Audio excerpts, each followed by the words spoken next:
Diet চার্টের ভিতরে যেগুলো ছিল সেগুলোকে আমি একত্র করে আমি একটা খাবার তৈরি করেছি, যেটার নাম রেখেছি আমি পাওয়ার মিল, অর্থাৎ শক্তিশালী একটা খাবার।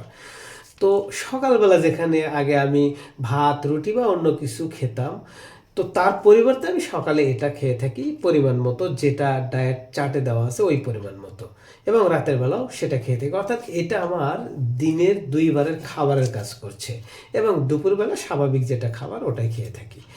তো এইটা মূলত এটাতে রয়েছে হলো কাউনের চাউল, তারপরে আখরোট, কাঠবাদাম এবং কিছু দেশীয় ডাল, আরও কিছু ভেষজ আইটেম।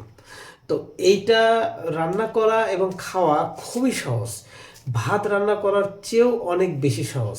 কারণ যে ভাত রান্না করতে গেলে চাল ধুইতে হয়, এটা ধোয়ার কোনো প্রয়োজন নেই, কারণ এটা আমি ধুয়ে পরিষ্কার করেই এটা আমি খাই আর কি। তো এটা শুধুমাত্র পরিমাণ মতো পাতিলে রেখে একটু পানি দিয়ে চুলায় দিলেই 5 মিনিটের মধ্যে এটা রান্না হয়ে যায়। আর রান্না হওয়ার পরে এটা যখন খাবেন, মানে কতটা যে স্বাদ এটা আপনি না খেলে বুঝবেন না। তো এটা খাওয়ার স্বাদটাকে বাড়ানোর জন্য আরও আমি যেটা করে থাকি, সেটা অনেক সময় সালাদ নিয়ে ওর সাথে তারপরে সবজি বা অন্যান্য কিছু নিয়ে আমি আরও এটা সুস্বাদু করে খাওয়ার ট্রাই করি।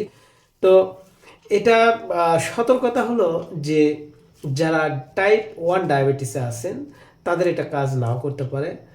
তারপর যাদের কোষ্ঠকাঠিন্যতা রয়েছে তারা এটা খেলে কোষ্ঠকাঠিন্যতা বেড়ে যেতে পারে। এটা খাওয়ার পরে যদি বেশি বেশি পানি খান অথবা লিকুইড ডাল দিয়ে খান তাহলে কোনো সমস্যা হওয়ার কথা না। আর যাদের গ্যাস্ট্রিকের প্রবলেম আছে তাদের এটা না খাওয়াই ভালো, কারণ কোষ্ঠকাঠিন্যতা বাড়লে গ্যাস্ট্রিক বাড়বে। তো যদি আপনি গ্যাস্ট্রিকটাকে কন্ট্রোলে রাখতে পারেন এটা খেতে পারেন। আর আমার কথা বলি, আমার যেহেতু বয়স 45 বছর, তো আমার শরীরের যে স্ট্যামিনা সে অনুযায়ী এটা আমার কাজ করেছে এবং আলহামদুলিল্লাহ আমি ভালো রয়েছি। কিন্তু যাদের বয়স 60+ বা 70 তাদের এটা কাজ নাও করতে পারে, এটাই রিয়ালিটি, কারণ তার যে স্ট্যামিনা সেটার সাথে এটা অ্যাডজাস্ট নাও হতে পারে, তবে ট্রাই করে দেখা যেতে পারে। তো এতক্ষণ আমার সাথে থাকার জন্য ধন্যবাদ। আসসালামু আলাইকুম।